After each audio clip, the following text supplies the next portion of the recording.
তারপর দ্রুত সেই জায়গা ছেড়ে বেরিয়ে গেল, কিন্তু বেশি দূরে এগোতে পারল না। ওই সময় আলোর স্ফুরণ ঘটল। দেখলাম কে একজন নীলচে আলোর বিচ্ছুরণ ঘটিয়ে তার দিকেই তাকিয়ে আছে।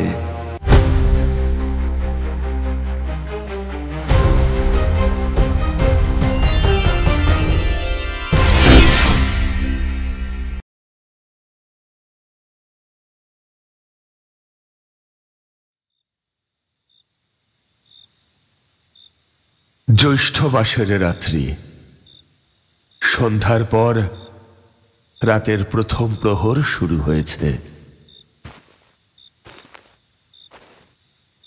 নিশুতি রাতে শুনশান পথের ওপর দিয়ে হেঁটে যাচ্ছিল রমেশ। চলতে চলতে সে বেশ ক্লান্ত হয়ে পড়ল। গামছা দিয়ে ঘাম মুছে সে ক্লান্ত স্বরে বলে উঠল, এখন যদি একটা জলাশয় পাওয়া যেত তাহলে মন্দ হতো না। স্নান করে নিয়ে শরীরটা তো অন্তত জুড়তো। আরে ওই তো, ওইখানে একটা জলাশয় দেখা যাচ্ছে না? এই কথা বলে সে ওই জলাশয়ের দিকে এগিয়ে গেল। এগিয়ে গিয়েই সে মুগ্ধ হয়ে পুনরায় বলে উঠল, বাহ, এ তো চমৎকার জলাশয় দেখছি। চাঁদনি রাতে চাঁদের প্রতিফলনটা পড়ে চমৎকার দেখাচ্ছে। যাই, স্নান সেরে নি। রমেশ আর বিলম্ব না করে ঘাটের পৈঠা দিয়ে নামতে লাগলো ওই জলের দিকে।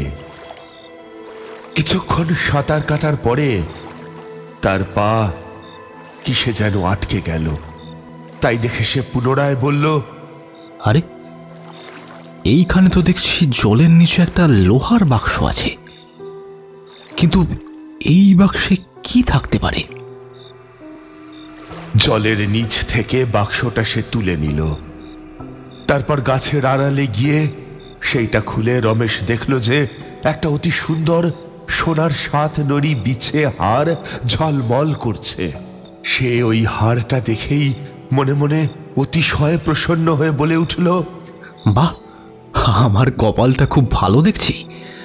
বাড়ি গিয়ে এই হার যদি গিন্নিকে দিই তাহলে সে খুব খুশি হবে। এখন বাড়ি যাই।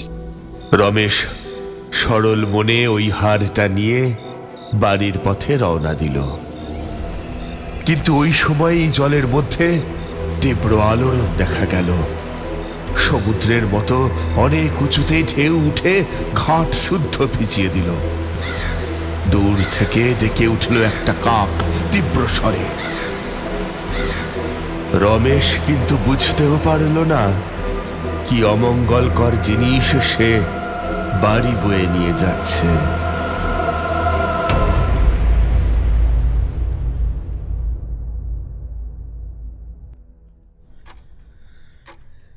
নিন ঠাকুরমশাই, আপনার পাসিং শো। এইবার তো শুরু করুন। অতি লোভে তাতি নষ্ট।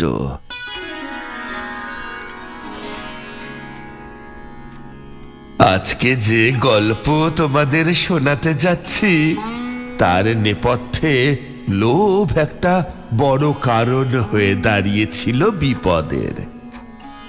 যখনকার ঘটনা, ওই দিন আমি কাশী থেকে ট্রেনে করে ফিরব বলে মনস্থির করে ফেলেছি। ভাগ্য ভালো ছিল যে ট্রেন প্ল্যাটফর্মে দাঁড়িয়েই ছিল। আমি উঠে পড়লাম। প্রায় 5 ঘন্টা জার্নি করতে হবে ভেবে চোখ বুজে এলো। ঘুমিয়ে শুধু একটা দৃশ্যই দেখতে পেলাম। কে যেন আমার দিকে জল চোখে তাকিয়ে আছে। যে তাকিয়েছিল সে নারী না পুরুষ ঠাকুরমশাই? নারী মূর্তি। সে আমার দিকে এমন ভাবে তাকিয়েছিল যে আমার ঘুমটা ভেঙে গেল। চোখ মেলে দেখি যে ট্রেন একটা স্টেশনে এসে দাঁড়িয়েছে। আমি বাইরে উঁকি দিয়ে দেখলাম যে স্টেশনটার নাম হরিকৃষ্ণপুর। সামনে চোখ পড়তেই দেখলাম যে মোট 4 জন ব্যক্তি সামনের সিট দখল করেছেন। কিন্তু আমি যখন কাশী স্টেশন থেকে উঠেছিলাম তখন ট্রেন বেশ ফাঁকা ছিল। আমার সামনাসামনি বসে থাকা ব্যক্তির দিকে তাকিয়ে দেখলাম যে তার গলা জুড়ে লাল রঙের দাগ। আমি সাধন শক্তির জোরে স্পষ্ট বুঝতে পারলাম যে ভদ্রলোকের বিপদ আসন্ন। তাই জিজ্ঞাসা করলাম, যদি কিছু মনে না করেন একটা কথা জিজ্ঞাসা করতে পারি? হ্যাঁ, বলুন। আপনার গলায় ওই দাগটা কিভাবে হলো? কেন? আপনি কে?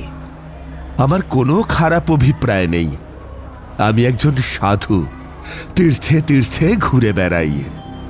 সাধু শব্দটায় বেশ কাজ হলো। আমার সম্পূর্ণ পরিচয় তখনও ওনাকে দেইনি, কিন্তু সাধু শুনেই উনি প্রণাম করলেন আমাকে। আসলে আমার নাম রমেশ, আমি শহর থেকে ফিরছি। কি বলবো বিভূতি, আমি রমেশ বাবুকে দেখা মাত্রই তার জীবনে ঘটে যাওয়া সম্পূর্ণ ইতিবৃত্ত দেখতে পেলাম। কিন্তু গুরুর নির্দেশ আছে বলেই কিছু বলতে পারলাম না। উনি যখন স্টেশনে নেমে যাচ্ছেন ওই সময় আমি ওনাকে বললাম, রমেশবাবু একটু সাবধানে থাকবেন, সময়টা আপনার এখন ভালো যাবে না, তাই সতর্ক করে দিলাম। রমেশবাবু ঘুরে দাঁড়ালেন, তারপর আমাকে বললেন, আপনি কোথায় যাবেন? না মানে আপনার কি কোনো নির্দিষ্ট গন্তব্য আছে? আমি স্বভাব সিদ্ধ ভঙ্গিতেই বললাম, না, আমার কোনো নির্দিষ্ট গন্তব্য নেই। আমার মনে হলে এখানেই নেমে যেতে পারি। তাহলে আপনি কি আমার বাড়িতে একটু আসবেন? না মানে আপনাকে দেখার পর থেকে আমার মনে একটা বিশ্বাস জন্মেছে। ট্রেন থেকে নেমে ক্রোশখানেকের পথ চলতে হয়। আমি এবং রমেশবাবু দুজনেই ওনার বাড়ির দিকে রওনা হলাম। রমেশবাবুর বাড়িটা দেখতে এক কথায় চমৎকার। মাটির বাড়ি, কিন্তু বাড়িটা দোতলা। আমরা যখন প্রবেশ করলাম তখন সদর দরজার বাইরে একটা সুন্দর ফুটফুটে মেয়ে দাঁড়িয়েছিল। মেয়েটার মুখ থমথমে। রমেশবাবু এসে মেয়েটিকে শুধালো, কিরে মৃন্ময়ী, এখানে দাঁড়িয়েছিস কেন? তোর মা এখন কেমন আছে? সে মুখ নিচু করে রইল। দেখলাম বাড়ির ভিতর থেকে 2 জন মহিলা বেরিয়ে এলেন। আমাদের দেখে ঘোমটা দিলেন মাথায়। মাথায় ঘোমটা দিয়ে একজন স্ত্রীলোক রমেশকে বললেন, বউকে চোখে চোখে রাখো, তোমার বউয়ের গতি কিন্তু ভালো দেখছি না। আর মেয়েকে তার দাদুর বাড়ি পাঠিয়ে দাও, মায়ের কাছে রাখাটা মোটেই নিরাপদ নয়। কেন, কি হয়েছে? সে নিজে গিয়েই দেখে আসো। জ্ঞান নেই একদম। যখনই জ্ঞান হয় তখনই শুধু চিৎকার করে। হাতের কাছে মেয়েকে পেলে তো তাকে শেষই করে দিত। এই তো তুমি যেই দিন শহরে গেলে ওই দিনই ঘটে গেল একটা কাণ্ড। তুমি তো আমাকে তোমার মেয়ের দেখভালের দায়িত্ব দিলে। ওই দিন সন্ধ্যের দিকে দরজার বাইরে টোকার শব্দ পেলাম। সেই শব্দ শুনে দরজা খুলে দেখি যে তোমার মেয়ে দাঁড়িয়ে আছে বাইরে। আমি তাকে শুধালাম, কি হয়েছে মৃন্ময়ী? দেখো না মা কেমন করছে। বাবা চলে যাওয়ার পরে মাকে যে ঘরে বেঁধে রাখা হয়েছিল ওই ঘরে আমি দরজা আটকাতে গিয়েছিলাম। ওখানে গিয়ে দেখি যে মায়ের চেতনা ফিরে এসেছে। আমার দিকে তাকিয়ে কেমন যেন অদ্ভুত দৃষ্টি নিয়ে তাকিয়েছিল মা। তারপর সম্পূর্ণ অপ্রত্যাশিতভাবেই আমাকে আহ্বান করলো স্বাভাবিকভাবে। বাবু, আয় না, আয় না কাছে। এই দেখ, আমি তোর মা, ভয় কিসের? এই বলে হামাগুড়ি দিয়ে আমার দিকে এগিয়ে আসতে লাগলো। তারপর মা আমাকে নাগালে পেয়ে আমাকে ঝাপটে ধরলো। আমাকে মা ঝাপটে ধরেই অট্ট হাসি করে উঠলো। তারপর বলল, এইবার তোকে কে বাঁচাবে? আজকে তোর ঘাড় মোটকে আমি তোর দেহ অধিকার করে নেব।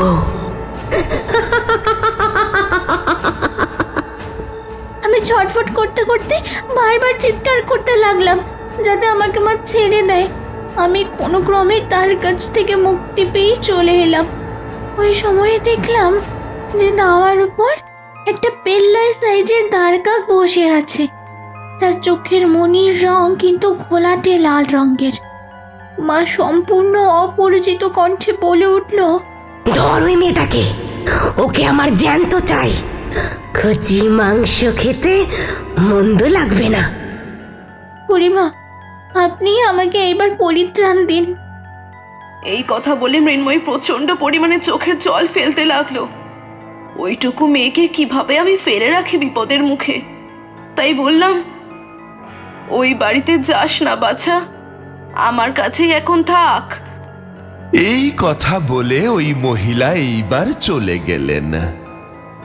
রমেশবাবুর মুখে চিন্তার রেখা দেখা দিল। আমার থাকার ব্যবস্থা উনি করে দিলেন ওপরের ঘরে।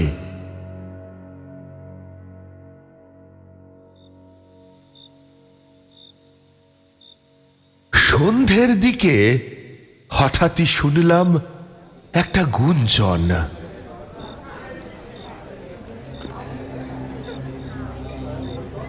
আমি হ্যারিকেনের আলোতে একটা তন্ত্রের পুঁথি পড়ছিলাম। আমি নিচে নেমে গিয়ে দেখলাম যে কেলেঙ্কারি কাণ্ড হয়ে গিয়েছে। রমেশবাবুর স্ত্রীর অট্ট হাসি ভেসে আসছিল। আমি সকলকে সরিয়ে দিয়ে বললাম, দেখুন, এখন আপনারা এইখানে থাকবেন না, একটু দূরে সরে দাঁড়ান। এই বলে নিজের দেহকে আগে উগ্রতারা বীজ মন্ত্র দিয়ে বন্ধন করে নিলাম। তারপর সোজা ঢুকে গেলাম ওই ঘরে যেখানে ওনার স্ত্রী উন্মাদিনীর মতো অট্টহাসি করছিলেন। আমি এইবার ঢুকেই দেখি যে পিলসুজের উপর প্রদীপ জ্বলছে আর ঘরের মেঝেতে পড়ে আছে একটা মানুষ, কিন্তু তখন তার দেহটা নিথর, চোখ দুটি উল্টে গিয়েছে, আর তার দেহের উপর বসে আছেন রমেশবাবুর স্ত্রী। তার দুই হাত রক্তরঞ্জিত, ঠোঁটের কোণে লেগে আছে রক্ত, পায়ে বেঁধে রাখা দড়িটা অবধি ছিঁড়ে দুইখানা হয়ে গিয়েছে। রমেশবাবুর স্ত্রী ওইভাবে মৃতদেহের উপর বসে অট্টহাসি করতে করতে বললেন, এইভাবে আমার হাতে সমস্ত গ্রাম উজাড় হবে। আমি কাউকে মুক্তি দেব না। তোরা যারা আমার কবল থেকে পালিয়ে গিয়ে বাঁচবি ভাবছিস, খুব ভুল ভাবছিস। এখানে তোদের মৃত্যু পরোয়ানা নিয়ে আমি এসেছি। আমি নিজেও খুব কষ্ট পেয়ে মরেছি। এইবার তোদের পালা। আমি এইবার ক্রুদ্ধ কণ্ঠে বলে উঠলাম, ছেড়ে দে উন্মাদিনী। তুই যদি ভাবিস যে তুই অশুভ শক্তির মাধ্যমে বলিয়ান হয়ে নিরীহ গ্রামবাসীদেরকে হত্যা করবি, তাহলে জেনে রাখ, আমিও হলাম তারানাথ তান্ত্রিক। আমার প্রয়োগ করা মন্ত্র কথা বলে। তুই ঠিক জব্দ হবি। ভালোয় ভালোয় ছাড়বি নাকি মোক্ষম অস্ত্র প্রয়োগ করব? এইবার রমেশের স্ত্রী আমার দিকে তার লাল রঙের উজ্জ্বল চোখ মেলে চাইল। সে আমার দিকে এগিয়ে আসলো, তার হাতের নখগুলো ছুঁচলো এবং ধারালো হয়ে কয়েক ইঞ্চি বৃদ্ধি পেয়েছে। আমার গায়ে ওই তীক্ষ্ণ নখ ঠুকিয়ে দিতে গেলেই একটা অদৃশ্য শক্তি তার চুল টেনে ধরল। আমার রক্ষাকর্তা তার চুলের গোছা ধরে তাকে শূন্যে ভাসমান অবস্থায় রেখে দিল। রমেশের স্ত্রী কিন্তু দমে যাওয়ার পাত্রী নয়। সে একবার চোখ বন্ধ করল, তারপর এক ঝটকায় আবার চোখটা খুলতেই দুই চোখের মণি থেকে হলুদ বর্ণের আভা বেরিয়ে এলো। কিন্তু আমার প্রাণকর্তা স্বয়ং মা তারা। ওই হলদেটে শিখা আমার দিকে আসার আগেই একটা নীলচে বর্ণের জ্যোতি ঢাল হয়ে আমার সামনে দাঁড়িয়ে গেল। আর যে শিখাটা আমার দিকে এগিয়ে এসেছিল, ওই শিখাটাই নীল জ্যোতির বলয়ে বাধা পেয়ে বিপরীত দিকে, অর্থাৎ ওই মেয়েটির দিকেই এগিয়ে গেল। নিশুতি রাতের স্তব্ধতা ভেদ করে চিৎকার ভেসে এলো। নিজের অস্ত্রে নিজেই বন্দী হলো সে। তারপর আমি তার দিকে এগিয়ে গিয়ে আমার বুড়ো আঙুলটা কপালে জোরে স্পর্শ করাতেই সংজ্ঞা হারিয়ে সে মাটিতে লুটিয়ে পড়ল। এই দৃশ্য দেখে রমেশবাবু স্তম্ভিত হয়ে গেলেন। তাকে একটা ঘরে আমি বন্ধ রাখার নির্দেশ দিলাম। শ্মশান বন্ধুরা এসে ওই লোকটিকে নিয়ে চলে গেল। পরিস্থিতি মোটামুটি স্বাভাবিক হতে লেগে গেল ঘন্টা দুয়েক। গভীর রাতের দিকে উনি এলেন আমার কাছে। আমি আগের মতোই পুঁথি অধ্যয়নে মগ্ন ছিলাম। ওনার পায়ের শব্দ পেয়েই আমি ওনাকে বললাম, আসুন রমেশবাবু। এ কি, আপনাকে এমন বিধ্বস্ত দেখাচ্ছে কেন? ঠাকুরমশাই, এই মৃত্যুগুলোর জন্য আমি দায়ী। আমি নিজেকে ক্ষমা করতে পারবো না ঠাকুরমশাই। আমার মতো একজন ছাপোষা গেরস্ত মানুষ কেন যে ওই দিন লোভের বশবর্তী হয়েছিলাম সেটাই বুঝতে পারছি না। কি হয়েছে সেইটা খোলসা করে বলুন। ঠাকুরমশাই, ওই গয়নার বাক্সটা পাওয়ার পর থেকে আমি নিজেকে বেশ ভাগ্যবান বলে মনে করছিলাম। সেই দিন রাত্রে আমি তো নিয়ে চলে এলাম সেই গয়নার বাক্সটা। তারপর সেটা গিন্নিকে দেখাতে গিন্নি আমার মহা খুশি হয়ে পড়ল। অমন চোখ ধাঁধানো রত্নখচিত সোনার অলংকার আজ অবধি সে দেখেনি। কিন্তু সেই অলংকারটা গলায় ধারণ করে নেওয়ার পর থেকেই শুরু হলো বিপত্তি। তার স্বভাবে আমূল বদল চলে এলো রাতারাতি। দিন দিন কেমন যেন বদলে যেতে শুরু করলো। আমার স্ত্রী আমাকে সর্বদাই বলতো, ওই যে তুমি তুমি দেখতে পাচ্ছ, ওইখানে ও দাঁড়িয়ে আছে। ওই মেয়েটা আমাকে মেরে ফেলতে চায়। আমাকে তোমার সাথে নিয়ে চলো, এই গ্রাম থেকে চলে যাই অন্য কোথাও। আমি আমার স্ত্রীকে সান্ত্বনা দিয়ে জিজ্ঞাসা করতাম, কই, কোথাও তো কেউ নেই। তুমি কাকে দেখতে পাচ্ছ? ওইখানে কে আছে?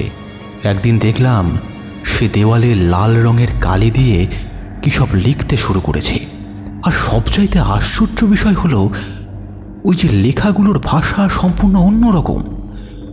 আমি ওই ভাষা জানি না।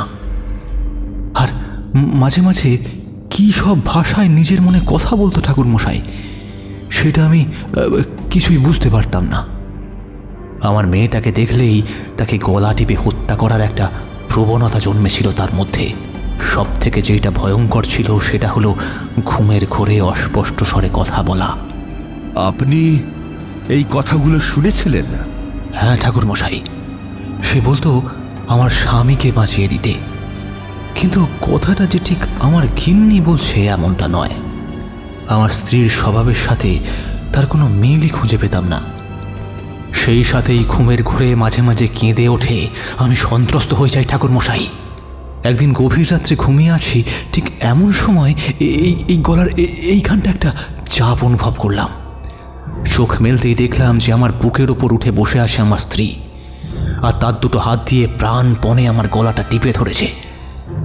আমি তার সাথে কিছুতেই পেরে উঠতে পারছিলাম না, কিন্তু আশ্চর্য এই যে তার চোখের পাতা দুটো বন্ধ ছিল।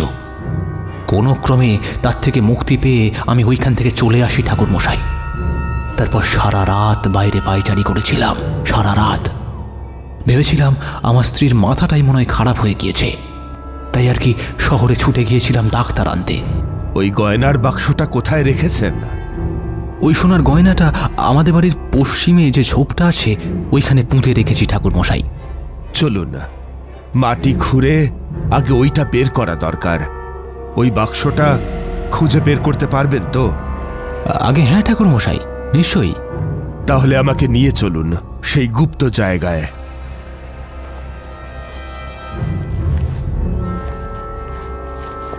ঠাকুরমশাই, একদম এইখানটা পুঁতে রেখেছে জিনিসটা। আপনি কোদাল চালান।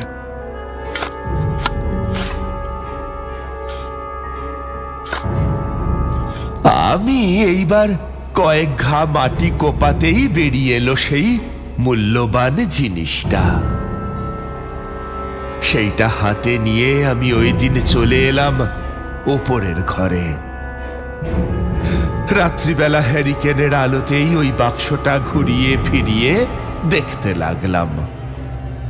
আশ্চর্য এই যে ওই বাক্সটার মধ্যেই খোদাই করা ছিল একটা মন্দির মতো কিছু। ওই রকম মন্দির যেইখানে আছে সেইখানে যেতে হবে। যাই হোক, পরের দিন আমি আমার গুচ্ছতন্ত্রবিদ্যা প্রয়োগ করে ওই মন্দিরটা কোথায় আছে সেই সম্বন্ধে জেনে নিলাম। এই গ্রাম থেকে 2টি গ্রাম পরে ওই মন্দিরটা পাওয়া যাবে।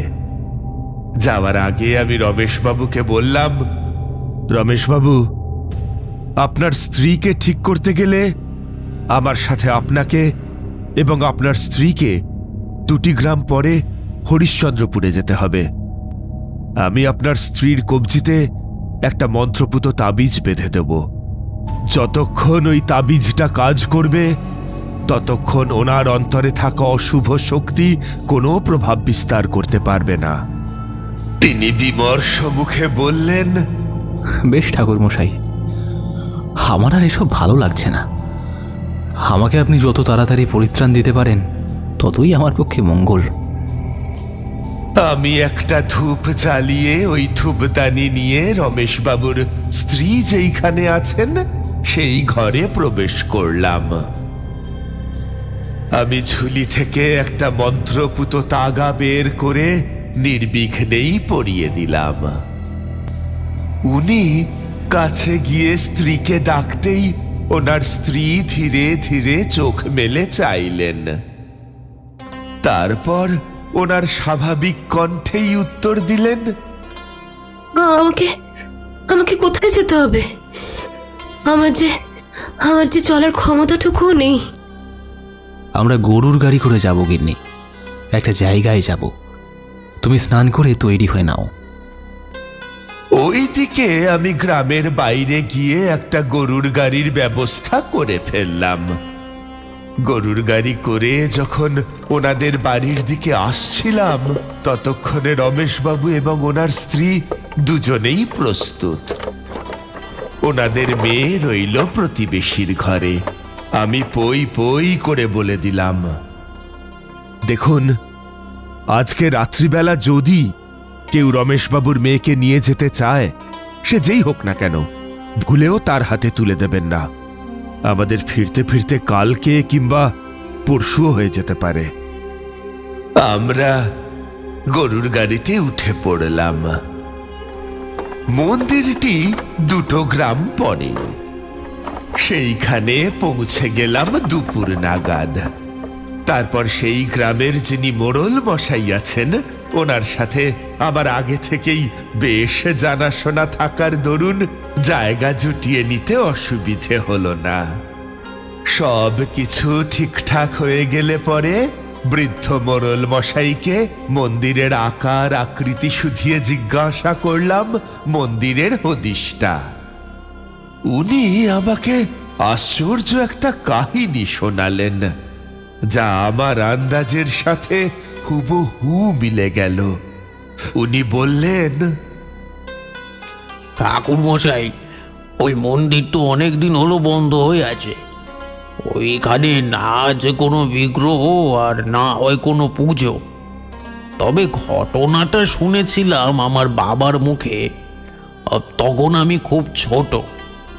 আমার বাবা বলেছিলেন যে ওইখানে নাকি অনেকদিন আগে একজন কাপালিক এসে বসবাস শুরু করে।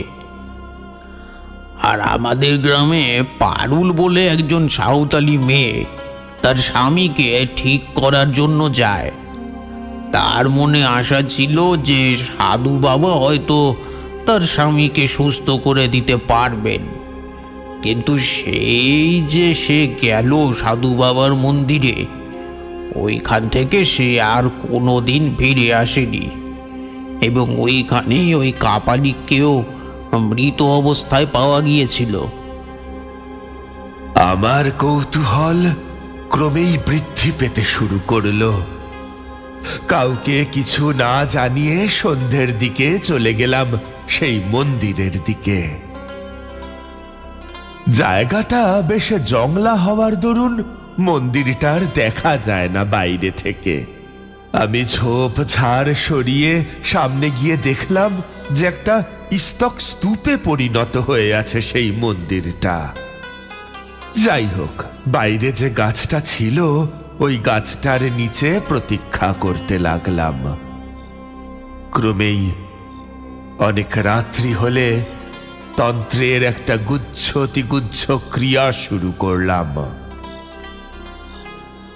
প্রথমে আমার দুই পাশে দুটি প্রদীপ জ্বালিয়ে তারপর সামনে একটা নরকরটি রাখলাম।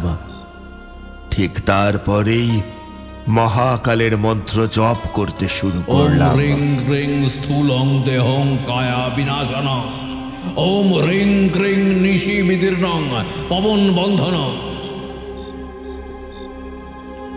কিন্তু কেন? আসলে কোনো কিছুই চিরস্থায়ী নয়, সব কিছুই একদা কালের গর্ভে বিলীন হয়ে যায়। আমি চাইছিলাম যে ওই দিন রাতে সাঁওতালি মেয়েটির সাথে ঘটে যাওয়া ঘটনাটার পুনরুত্থান দেখতে। মহাকালের কাছে সেই ইচ্ছা নিয়েই প্রার্থনা জানালাম। ক্রমেই আমার প্রার্থনা মঞ্জুর করে আমি চোখের সামনে দেখলাম যে দৃশ্য পরিবর্তিত হয়ে গিয়েছে। স্তক স্তূপ তখন পরিপক্ক মন্দিরে পরিণত হয়েছে। আমি ভিতরে গেলাম। মজার ব্যাপার এই যে আমাকে কেউ দেখতে পাচ্ছিল না। দেখলাম গর্ভগৃহে বিরাট দেহধারী এক কাপালিক বসে আছে, আর তার সামনে দাঁড়িয়ে আছে একটি অপদেবী। কি ভয়ঙ্কর সেই দেবী মূর্তি! ঠিক ওই সময়ই বাইরে থেকে একটা শ্যামলা বর্ণের মেয়ে এসে প্রবেশ করলো। বাইরে তখন তীব্র দুর্যোগ শুরু হয়েছে। সেই মেয়েটি কাঁদতে কাঁদতে বলে উঠল, সাধুজি, মোর স্বামীর প্রাণটা আপনি বাঁচাই দিন। মোর মরদ ছাড়া হে দুনিয়ায় মোর কেউ নাই। আপনি আপনি যা চাইবেন মই সেটাই দেব, কিন্তু কিন্তু মোর স্বামীর প্রাণটা আপনি বাঁচাই দেন। এই কথা শোনা মাত্রই কাপালিকের চোখ উজ্জ্বল হয়ে উঠল। সে গমগমে গলায় বলে উঠল, পারবি তুই নিজের স্বামীর জন্য মৃত্যুবরণ করতে? হ্যাঁ হ্যাঁ, পারবো পারবো, মই পারবো। ঠিক সেই সময় মন্দিরের ছাদ থেকে ভেঙে পড়ল একটা বড় চাই। সেই চাই মেয়েটির মাথার উপর আচমকা ভেঙে পড়ার ফলে মেয়েটি তৎক্ষণাৎ মৃত্যুবরণ করল। তবে ওই কাপালিক কিন্তু মেয়েটিকে দেওয়া প্রতিশ্রুতি রাখল না। সে ওই মেয়েটির বুকের পাঁজর থেকে একটা হার বের করে ওই হার দিয়ে আবির ছিটিয়ে একটা ক্ষেত্রসীমা প্রস্তুত করলো এবং খানিকক্ষণ পরেই তৈরি করলো একটা হার। ওই অস্থি দিয়ে 7 নড়ি হার কিভাবে কম সময়ের মধ্যে বানিয়ে ফেললো আমি সেইটা ধরতে পারলাম না। দেবীর কাছে নিজের দেহের রক্ত সে নিবেদন করল। তারপরেই ওই অস্থি হারটার ওপর আঙুল ছোঁয়াতেই সেটা পরিণত হলো রত্ন খচিত সোনার 7 নড়ি হারে। যেমনটা রমেশ বাবুর কাছে ছিল ঠিক তেমনটাই।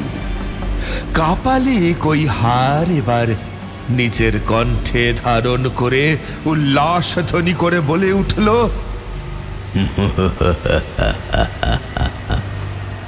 হ্যাঁ হ্যাঁ, আমি পেরেছি। এই জগতের সবচাইতে ক্ষমতাশালী সাধক এবং ধনী হব আমি। কেউ আমার পথে বাধা দিতে পারবে না, পারবে না। সে যখন উল্লাসে মত্ত, সেই সময় ভুলবশত ওই কাপালিকের হাত লেগে ওই দেবী মূর্তিটা পড়ে যায় মাটিতে এবং মূর্তি খণ্ডিত হয় 2 ভাগে।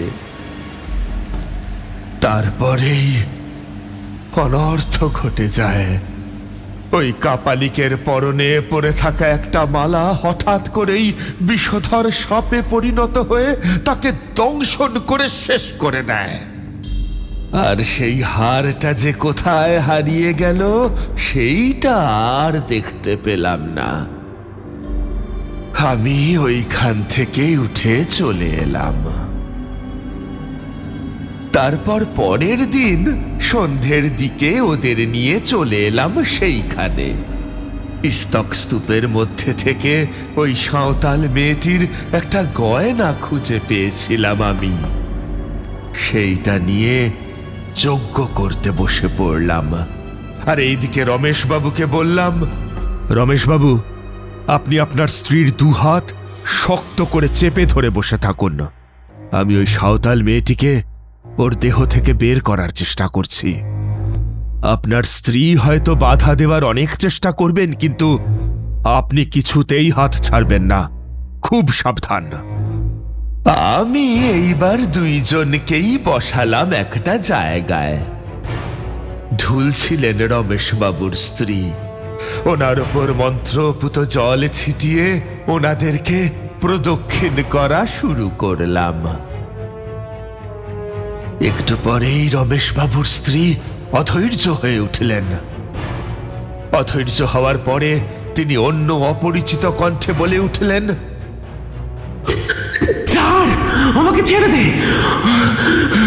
আমি কিছুতেই এই মেয়েটাকে পরিত্রাণ দেব না। আমি যেভাবে কষ্ট পেয়ে মরেছি, একেও একইভাবে মরতে হবে। না, তুমি ওই মেয়েটিকে বিনা কারণে মারতে পারো না। আমি থাকতে সেইটা হতে দেব না। আমি মন্ত্রপাঠের সাথে সাথেই মন্ত্রপুত গঙ্গা জল ওনার গায়ে ছিটিয়ে দিতে লাগলাম। উনি চিৎকার করে উঠলেন আর রমেশবাবুর হাত থেকে মুক্তি পাওয়ার জন্য ছটফট করতে লাগলেন। রমেশবাবু এইবার আর পারলেন না। ওই মেয়েটি তার ধারালো নখ দিয়ে ওনার গাল খামচে দিয়ে ওনাকে মাটিতে ফেলে দিল। তারপর দ্রুত সেই জায়গা ছেড়ে বেরিয়ে গেল, কিন্তু বেশি দূরে এগোতে পারল না। ওই সময় আলোর স্ফুরণ ঘটল। দেখলাম কে একজন নীলচে আলোর বিচ্ছুরণ ঘটিয়ে তার দিকেই তাকিয়ে আছে। রমেশবাবুর স্ত্রী এইবার পিছন ফিরে আসতে যাবেন, সেই সময় আমি ওই হারটা বের করলাম। তারপর সেইটা একটা পোড়া কাঠ দিয়ে চূর্ণ বিচূর্ণ করে দিলাম। সেই সোনার হারটা নিমেষের মধ্যে ছাইয়ে পরিণত হলো। ব্যাস, 2 হাত উপরে তুলে রমেশবাবুর স্ত্রী চিৎকার করে উঠলেন। ওনার দেহ থেকে একটা হলদেটে শিখা বেরিয়ে এলো। তারপর সেইটা মিশে গেল পঞ্চভূতে। রমেশবাবুর স্ত্রী তারপর মাটিতেই পড়ে রইলেন। আমি কাছে গিয়ে দিব্য মহাপুরুষকে প্রণাম জানালাম। কে ছিল জানো ওই মহাপুরুষ? কে ঠাকুর মশাই?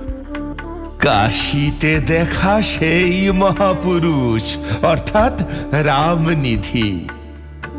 আমি যখন ঠাকুমার বাক্স ভেঙে 10 টাকা সম্বল করে প্রথম যাই কাশী, তখন উনি আমাকে দেখা দিয়েছিলেন আর উনি আশীর্বাদ করেছিলেন।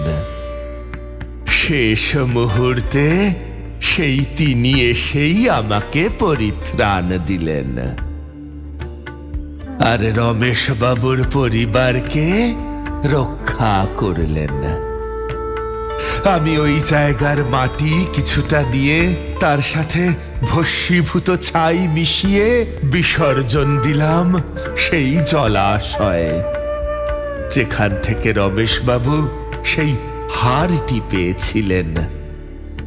তারপর রমেশবাবু আর ওনার স্ত্রী দুজনেই সুখে বসবাস করতে লাগলেন। গল্প বলা শেষ করলেন ঠাকুরমশাই। বাইরে দেখলাম তীর বৃষ্টি হচ্ছে। ঘন্টা খানেক সময় অতিক্রম করে ফেলার পরে আমি আর কিশোরী বৃষ্টির বাধা তোয়াক্কা না করেই বিদায় নিলাম।